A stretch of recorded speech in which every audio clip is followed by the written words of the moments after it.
YouTube is not the same platform that it was even just a few years ago. The rules have changed. Subscribers don't matter. They don't guarantee views anymore. You can actually grow a bigger channel and get more views than even established older channels. 20 million videos are uploaded to YouTube every single day. It is possible to break through, I believe, for almost anyone. Most people are posting lazy content. Here's what I would invite people to do.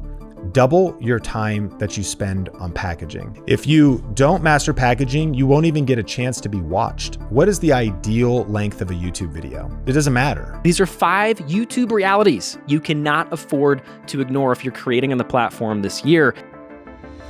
Shift number 1, Sean, is that subscribers don't guarantee views anymore. Yeah, this is a big deal. I think one of the myths people believe is there's a line going around that says subscribers don't matter. And I wouldn't say that they don't matter, but they don't guarantee views anymore. What this means is that some established channels you might see, they could have 10,000 subs, 100,000 subs, 1 million, but their view counts are way down. Now, the opportunity is that people that are starting from scratch, if they can identify their ideal audience and create videos that are matching what people are interested in, you can actually grow a bigger channel and get more views than even established older channels. So stagnant channels will stall, making now the best time to reinvent your strategy. And here's the big shift. What has happened on all social media algorithms is that people have shifted from hitting subscribe, and now YouTube runs on the interest graph, not the social graph. What does that mean? It means that in the past, you subscribed to your favorite creators thinking you would be fed their videos. There's so many channels we've subscribed to now that it's really not that you see the videos from the channels you're subscribed to. You see the videos that are performing well enough to show up on your homepage, or you're seeing specific videos that are crafted to show up in search, meaning people are actually looking for it. So what are people watching on YouTube? It's what they're interested in, not necessarily who they follow. Okay, so big takeaway there, right? When it comes to subscribers, like if someone's listening to this, starting a channel, is it worth having a call to action to subscribe? Yeah, I still think so. And I think the cool thing about actually starting from scratch right now is, if possible, you want to have fierce clarity on the type of people you want subscribed, and you're growing a fresh audience. You're growing a new audience. What can happen to a lot of established channels, this has even happened to Think Media. We've been around for so many years, a couple million subscribers, but people have clicked subscribe for so many different reasons. They click subscribe for DaVinci editing tutorials. They click subscribe because, they wanted to find a camera, but then also when they found the camera, what else information did they want? So they might not be as engaged anymore. And then YouTube tips or a million other things. And so it can actually kind of confuse the algorithm a little bit. I would argue that Think Media isn't in a bad position because of the past, but I would argue that we have to fight for every view just like everybody else based on interest, topic, packaging, click-through rate. And so Neil Patel said it best on the Think Media podcast, actually. And he said, follower count doesn't matter as much anymore. Social media has been democratized. It's about what's new and what's interesting, not how many followers you have. If you can get followers, and if you can actually really have fierce clarity when you start YouTube on what your channel is all about, it'll help you distribute your content faster.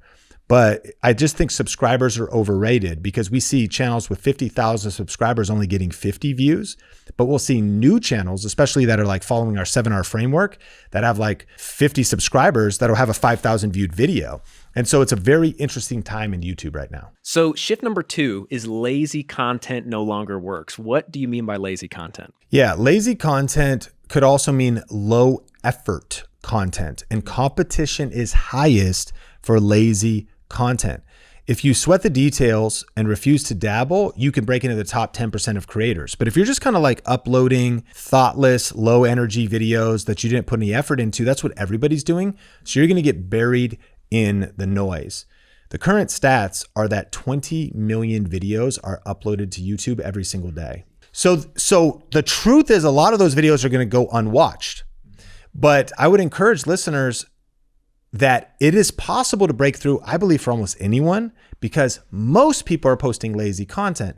Now, they might not self-define that, that might sound kind of rude, but I see it all the time. We do channel reviews in our coaching program. The titles are like 3 words. They don't really make sense. There's no thought in the thumbnail. They click the video and they're like, all right, okay, guys, I'm about to get started in this video. And, I kind of what I want to talk about today. Like, they're not cutting straight to the chase. So it's not necessarily that like it requires tons of editing or fancy gear, but you have to be thoughtful about those details. Gary Vaynerchuk spoke at our recent Grow with Video virtual summit. And he said to win on social media and YouTube today, it just takes more rigor. Rigor means a disciplined approach to the craft that you're doing.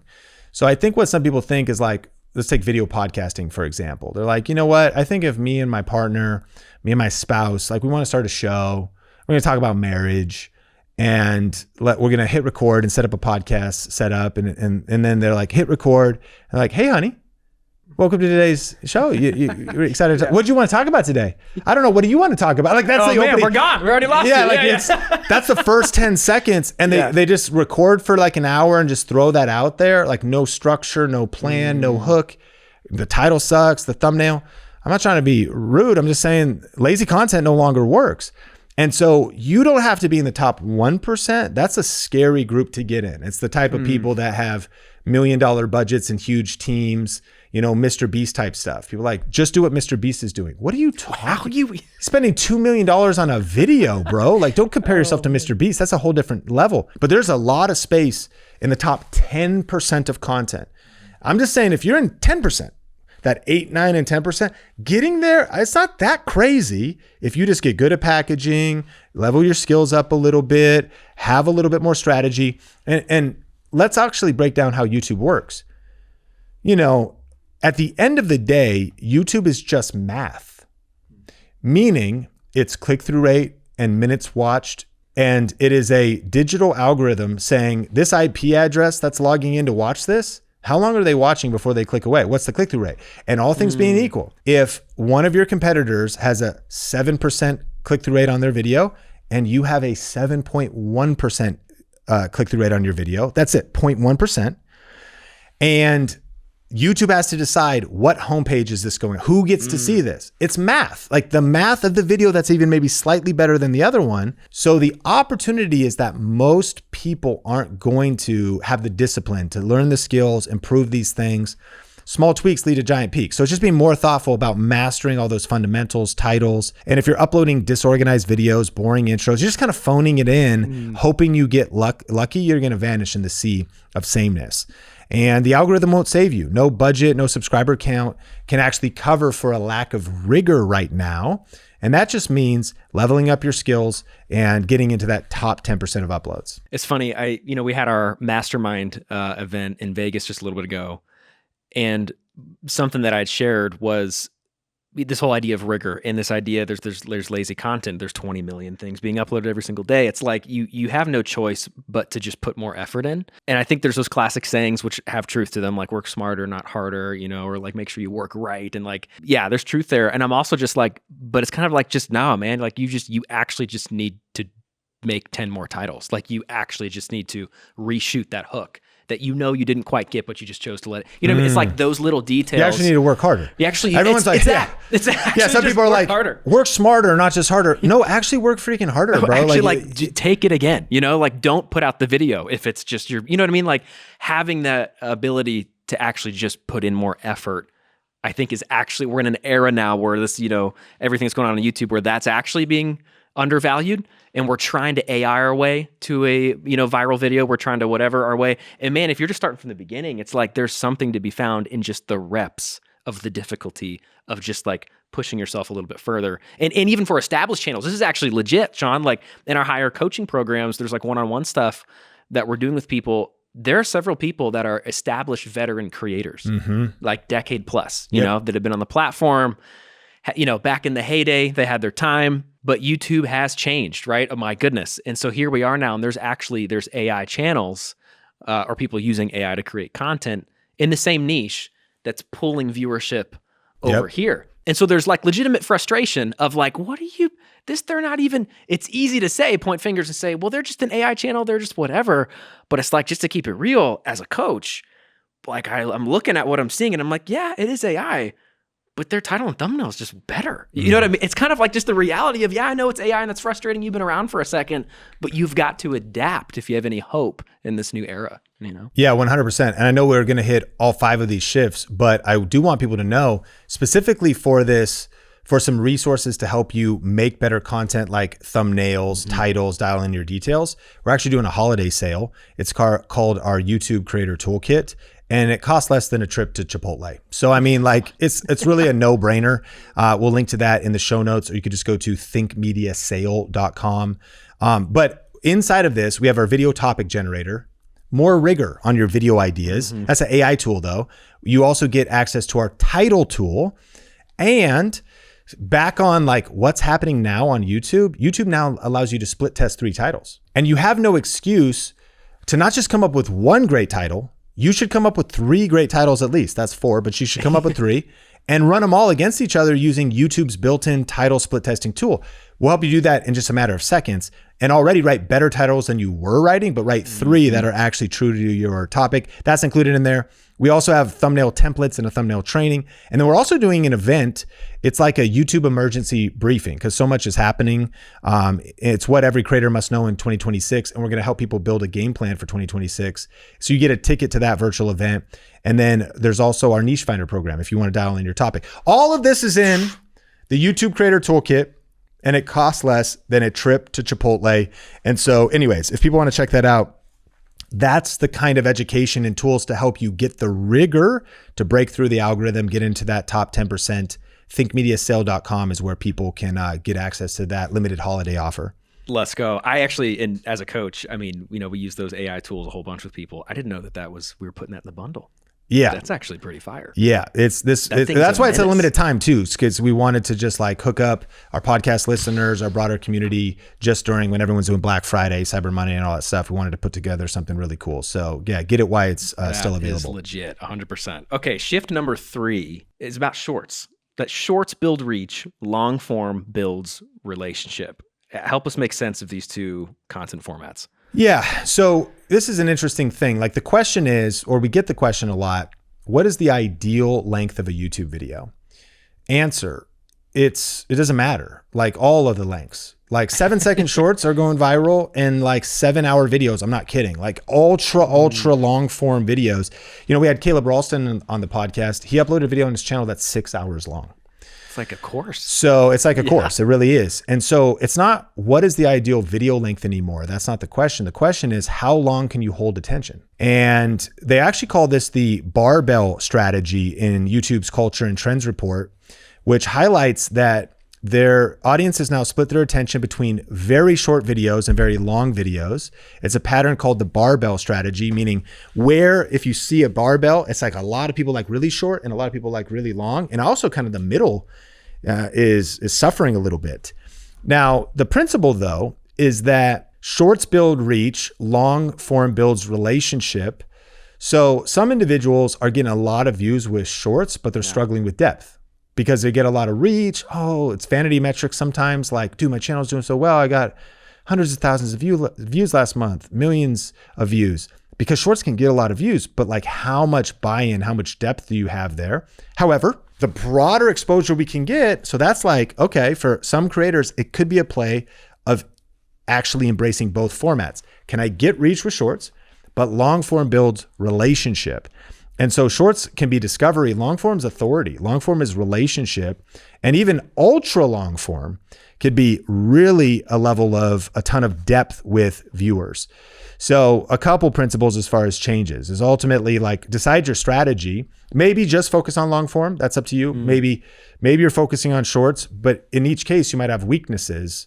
And so you might combine both. And ultimately we're learning that viewers either want like a snack or a full meal, not really a half sandwich. I'm not saying you shouldn't make 22-minute videos, but that's just a big trend that's happening right now, that creators thriving in 2026 and beyond are actually really wanting programs. They're scrolling a ton on shorts and just eating that up, or they want like deeper dive content.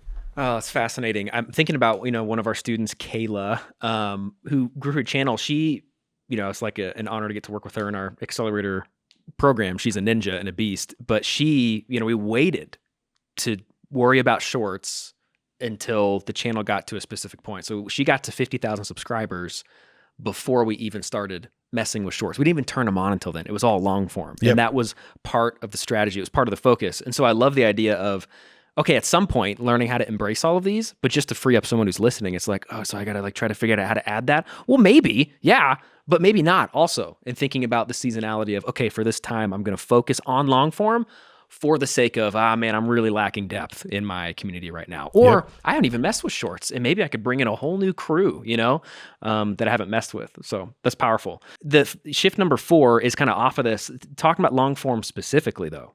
Long form is the underrated growth engine. Yeah, I think that shift number 4 is that people are underestimating the power of long form.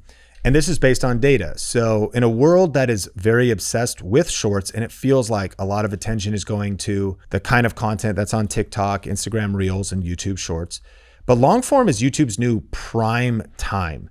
YouTube watch time on TV screens has exploded, now over 1 billion hours a day globally.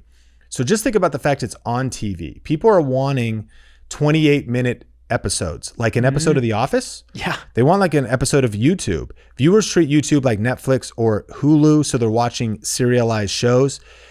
Podcasts are exploding. Audio first podcasts are plateauing if you're only doing audio, but video podcasts are surging, making YouTube the #1 podcast platform in the world. And what's fascinating is you even saw like Netflix now is going to start ingesting some podcasts from Spotify. Not that that's available for like every creator, but it just shows you that like serialized shows and podcasts are becoming mainstream at a big level. So I think it's just an opportunity to get into longer form content. If you're only playing the short form game, you might be winning a lot of views, but losing relationships. And you might be getting that kind of dopamine hit or even short-term financial wins, but how much depth are you building in your brand? Shorts don't really build authority. They create binge sessions. They don't cement your brand like long form does. So you could be forgotten in the swipe. And I mean, I can't speak for everybody, but listeners, you could tell us you're watching the YouTube version. I like shorts. I like just kind of like zoning out, being entertained. It's also a passive consumption behavior where you're just seeing what's brought to you, swiping if you don't like it, you're just chilling out. I can't even tell you, Nathan, like I just very rarely, I less than 10 times, probably less than 5, I've ever clicked subscribe because of a short. I don't even care what channel it's coming from. I'm like, do I like it or not? I might even really be a fan of the creator. YouTube sees I consume it. It gives me more of them. Just I'm like, more. and it'll give me the ones I like. Right. So it's interesting, like how much connection is actually being built there. But long form is, I mean, what's the phrase? YouTube is a click and watch platform. Long form is actually a decision. Like I'm looking for something. It's on my homepage. I'm interested in that. I'm making a decision to click on that. I'm then sticking with it. And if I spend 20 minutes with you or 2 hours with you, that's how long would it take to watch 2 hours of shorts? But it's never going to be linear. That's right. Shorts, it's going to be a million distractions. And for everybody listening to this, ask yourself this question. Remind me of like 3 of the best shorts or TikToks or Instagrams reels that you watched yesterday. What was the creator's name? What are their brand values? What were the 3 best ones? No. Don't go to your DMs to see which ones you forwarded to other people. Just you don't even know. Like you don't remember. But if you watched a video podcast, I watched a leadership podcast that was from, Dave Ramsey, where he had like legends on there. Patrick Lencioni. Yeah. And John Maxwell and Dave. And so now here we're talking, that was fire. 2 hours.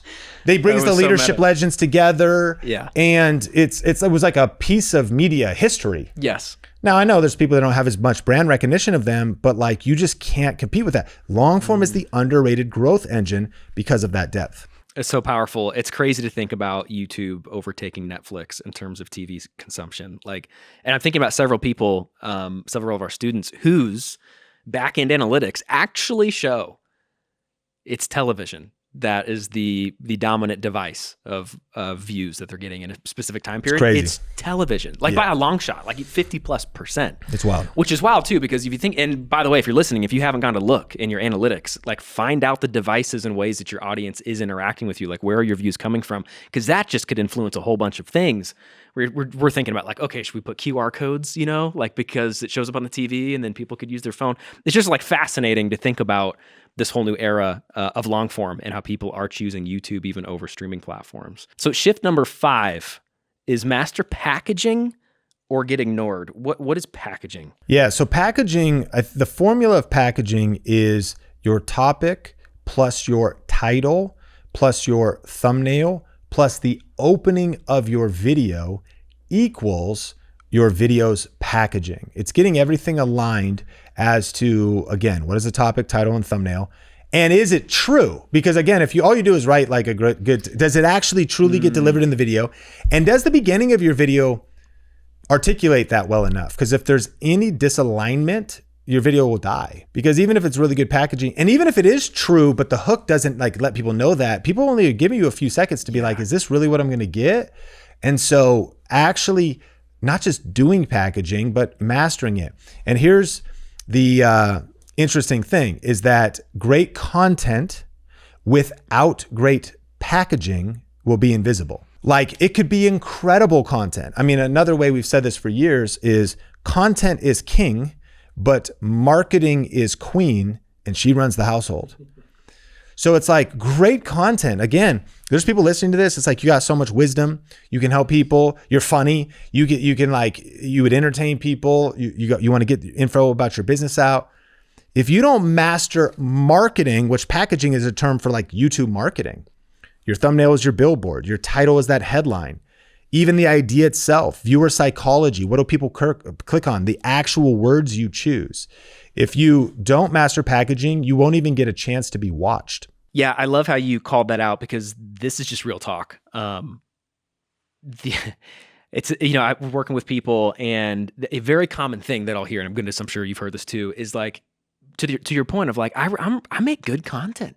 I make really good videos, and like this other person in my niche or this other person or whatever, you just start comparing, and like pulling in other videos, and you're like, why aren't they like, they don't even have the experience that I do, And it's like, no, they don't. You're absolutely right. You're a legend, but your packaging isn't legendary, And so It's like, and that's just because, hey, you're learning something new. I'll often say like YouTube is a sport, you know what I mean? And like, you need to train and you need to go to practice, and packaging is arguably one of the most important parts of this whole YouTube thing. And so you just can't like, I don't know. I would rather you not get so down on yourself and just be like, okay, they're winning because they're mastering this first thing. And if I want a shot of my good content to be seen by the people I'm trying to help and serve, I got to take some ownership over that and be like, all right, I'm going to get better at my titles, at my thumbnails, figure out how I'm going to start my video so that the people I'm trying to reach actually pick me and stay with me over someone else. Yeah, I got 2 action items for this. Again, I think 2 paths. You can implement all of these shifts, start taking action, make sure you're subscribed to the Think Media podcast for more content like this. And if you just want to implement this stuff and do it on your own, here's what I would invite people to do. Double your time that you spend on packaging. And all I'm asking people to do is just double your time.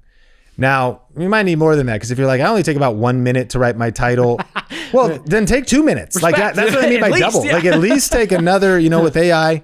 Like, but in some cases, it's like, I kind of rush my thumbnail. It takes me 20 minutes.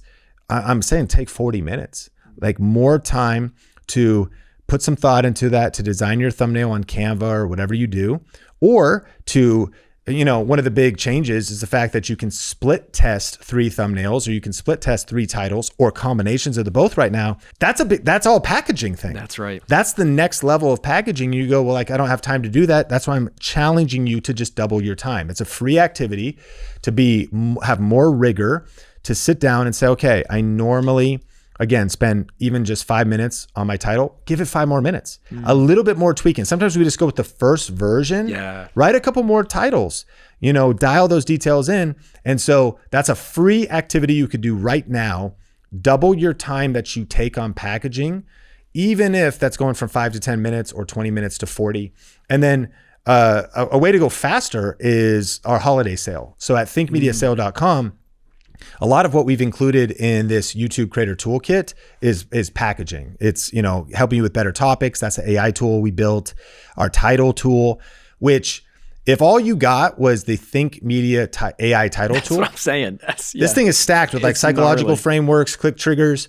That's going to help you not just write one title, but 3 titles. That's a packaging thing because 3 great titles that you can run as a split test on your YouTube channel against each other. And we got a little video that'll show you how to do that if that's something new that you're just hearing about it. And then thumbnail templates, a ticket to our YouTube event that'll help you build a game plan for 2026 and kind of an emergency briefing with all this stuff that's happening. And for Black Friday, Cyber Monday, just during the holidays, you can actually get the YouTube Creator Toolkit for less than a trip to Chipotle. So master packaging or get ignored. Skip a burrito, and a Coca-Cola or Topo Chico and grab the YouTube Creator Toolkit and really take your packaging to a new level. It'll be super helpful. 100%. Man, if you've gotten value out of today, please like, rate, share, review wherever you watch or listen. This is actually just the first part in a 3-part series that we're going to work through to help you stay as most up-to-date as possible in this new year with all the platform changes and threats. We have 10 more threats to uncover. So make sure you stay close. This is the Think Media Podcast. I'm Nathan Eswine, and I can't wait to connect with you in a future episode.